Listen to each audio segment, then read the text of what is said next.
Good afternoon. Last one of the day. I don't know if that's good or bad, but we'll get it out of the way. Before I start, because this presentation deals with Indigenous issues, I'd like to make a little statement first that we'd like to begin by acknowledging that the location that we're in today is unceded Indigenous territory. The Kenyan Kehaka, the nation we call the Mohawk, is recognized as the custodians of the lands and the waters in this area where we're gathered today. Tayoshake, Montreal, has historically been known as the gathering place for many First Nations. Today it is the home of a diverse population of Indigenous and other peoples, and we respect and continue the connection with the past, present, and future and ongoing relationships with Indigenous and other peoples within the community of Montreal. So just something we start with when we're dealing with Indigenous issues, and I'd like you to keep that in mind as we go through the presentation. So this is my thesis work, and I'll give you a quick overview of what I'm going to talk about. It deals with Indigenous mapping in Canada. I'm going to go over the Canadian context and the context of Indigenous mapping in general, and then do a little bit about knowledge systems, Western versus Indigenous or non-Western systems. Then where my interest lies is in how web technologies and narrative mapping and deep mapping might play a role in bridging the gap between these two different divergent knowledge systems. And it also goes into a little theoretical geography about the issues of third space and Lefebvre and what that space may mean. So the question that I have been asking is, what is the impact of web mapping and its uses by Indigenous people? What kind of things are being mapped? How are things being mapped? Are they mapping something new and different? Is this something new and different? Or as Arwin Agrawald said, is this new wine in an old bottle? So historically, the perspective in Canada in particular is that a lot of modern Indigenous mapping has its roots in the 1960s and 70s and is focused on land claims. In this case, traditional land use and occupancy maps, which were basically map biographies. In the Canadian context, the real nexus of this was basically in the West Coast in BC, and a thing with the Collar decision, which in 1973 said that Indigenous land claims were not subject to any colonial laws that were there, that were put in place since they arrived. In other words, their land claims go back before the law, so that any of these treaties or any of the stuff that was negotiated is now open to conjecture and contradiction from the folks that were here first. Let me get to my next page. Excuse me. Again, so Western Canada was the big part of this with these traditional land use and occupancy, basically because they had a long history of this data. Also in Canada, the Inuit mapping project, which took place in the 70s and 80s, which was pretty much described as mapping done not by the other. In other words, people who actually inhabited the land were doing the mapping, formed the basis for Canada. Around the world, it's a little different.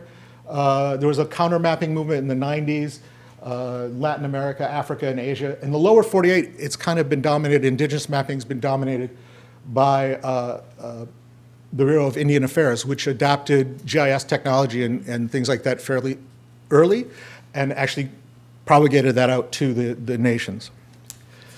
So Eddie's, who's a scholar here at McGill, talks about the earliest mapping done by Indigenous folks and colonial people in Canada. And he makes a distinction that what was going on was two different things. Indigenous people, he said, were mapping, and settlers and explorers were making maps. And the reason he says this is that mapping became a tool for these two groups at the time to communicate. They lacked a common language, but through mapping and through different things, they could communicate. So from his perspective, Indigenous people were mapping, so they were doing things that related to communications. They were gestural, they were performative, they were about wayfinding. Whereas settlers and explorers were coming in and inscribing, making durable objects, setting standards, setting routes. It goes back to this idea of a text-based culture and a non-text-based culture. So one way to think about this is Indigenous mapping early on in Canada was about the route. whereas colonial mapping early on in Canada was about the destination. We knew where we were going before they got there. So that gives you some idea of what's going on in terms of the Canadian context of Indigenous mapping. Then I wanted to know a little bit more about knowledge systems. So I started to look at that from the perspective of how Indigenous people view Western knowledge system. So Andrade and Agnew came up with this idea of the cartography of the modern subject, which basically is a way of explaining how Westerners see the world and see their space in the world. So they describe it as very logocentric. The way they say it's like reality can be described. It is therefore, I say therefore it is. It is what it is. I think therefore it is there. Very straightforward. And it seems very harsh and very Descartesian on steroids almost. But if you go beyond that blockhead and see it as a cube, they argue, well, these things are driven by universal human needs. In other words, desires, achievement, sovereignty, control. It's not universally technocratic, but there's an underpinning of humanity there.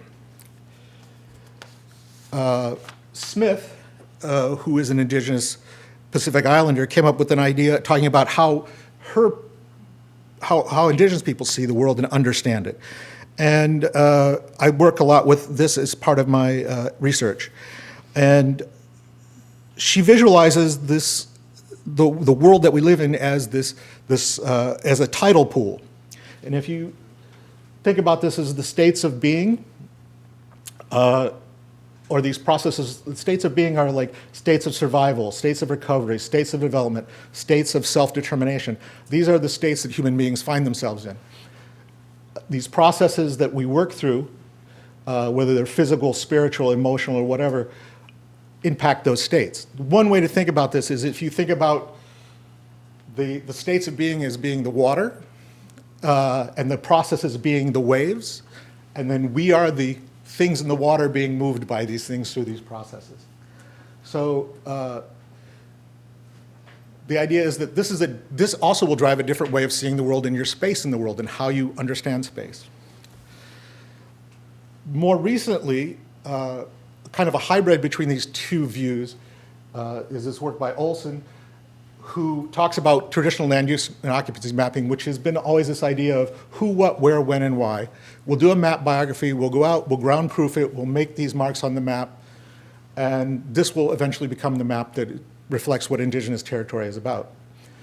Well, Olson and her colleagues said, well, that's really nice and that's great, but mapping has changed. Things have changed since the 70s and 80s. Everybody can map now. Things have gotten easier to map. We need to do this in a different way. So they, instead of ground proof paper maps and with individuals, they work in large groups and they do a direct to digital process, and they also talk about the relationships, the ecological aspects of the work, kinship, and knowledge transfer. So they create maps that are more nuanced, more complete, and saying, we can do better, we can do both. So the question, like I said, is how do we work with these incommensurate perspectives? How do you work with multiplicity? Well, the thing that I thought would be interesting was how do you deal with this online? Because it gives you a different medium to do it with. So cyber-cartographic approach, this is something out of Carleton University with Payne and Taylor, basically saying that maps online can do a lot of different things that paper maps can't. They can be multimedia, multisensory, multimodal, interactive. They move beyond traditional cartography. They claim that they give voice to people who don't necessarily have a voice in mapping, and they can have reconciliatory properties to them. Combining that idea with narrative cartography, it's about who can tell the stories or telling your stories in a map. So how do you express stories online and in a map differently than you would on a piece of paper or in a different media? So the idea was that the web possibly is lending itself to this kind of content. With that in mind, Spark talked about this idea of counterpunctual cartography. In other words, he studied the Canadian Atlas and he said, he drew from music and said, you know, music has a melody, but there are counter melodies. And when you play the counter melody with the melody, you get a whole new melody. So his point was that one of the things you can do is maps should be able to tell more than one story at one time. So he drew upon Lefebvre and third space theory, and third space theory I won't go into it in great detail because it's pretty heavy, but basically it's saying that there's the first physical space, the space of perception, is where the social dialect happens. The second, which is the conceived or the conceived or conceptual space, which is the space of the technocrat and the planner and how space should be. And then there's where things actually happen, the real day-to-day world. Others like Soja and Baba grew on that, and they said, well, this third space is this interactive space. It's a space of nexus and collision and uncertainty.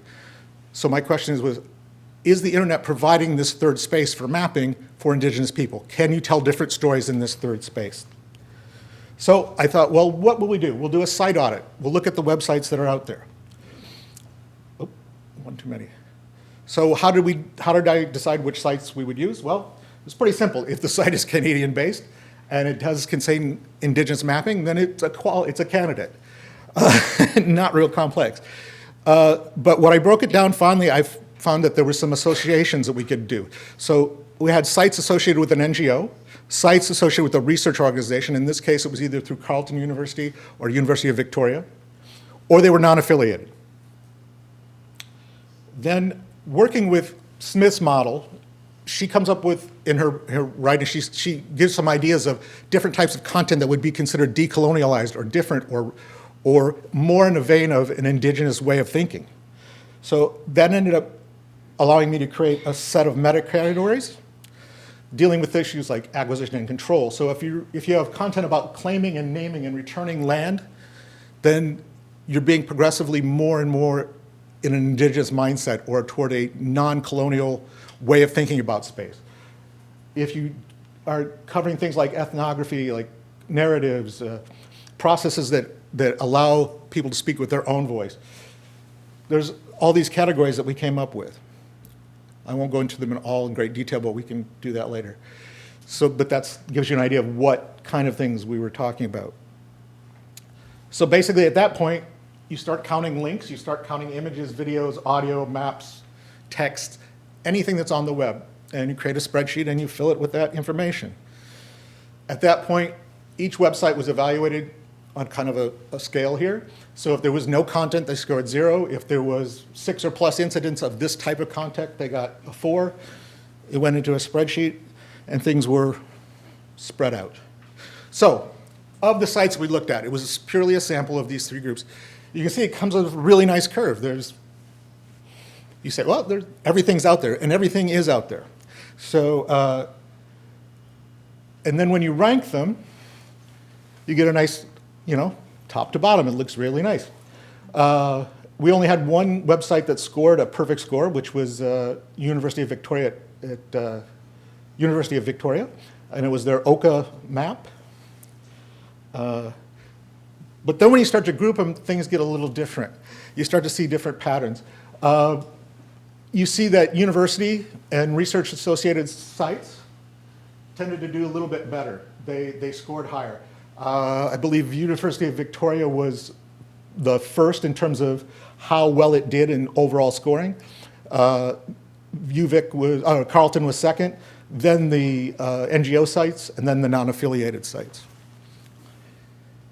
Oops, one more. Then I did a ranking by range. Again, you can see in this top half of the range, university sites did a little bit better. NGOs and affiliates, non-affiliated split the top half of the range. And in the lower range, again, a split a little more different. What was interesting, I thought, here was that university sites counted for, in the top range, they did really well, and they did really well in the bottom range, too. When you got down to each individual trait, and these are the individual traits that I showed you before, what I found was initially that there's this plateau in the middle, as you can see. They do really well at a couple areas, and they do really badly at a lot of other areas. So the areas where they do really well right now is on claiming and on sharing information that they should share and shouldn't share. In other words, there's information Indigenous folks don't want out there, so they protect their information very well. They do a little bit better on acquisition, owner, and control, and it's fairly good on indigenized voicing. Where they really fall off in at the low end is on gendered content and on issues related to community planning or participatory planning. So primary conclusions at this point are that some of the content challenges colonial narratives, but not all of it, and they're not doing a really good job of it. It's an under-tapped potential that I think out there. Again, land use, naming, protecting, and sharing did well. Gendered and participatory planning and that kind of stuff, not so well. The next step in this research is interviews with users and creators and indigenous people to kind of help interpret this data. Thank you very much.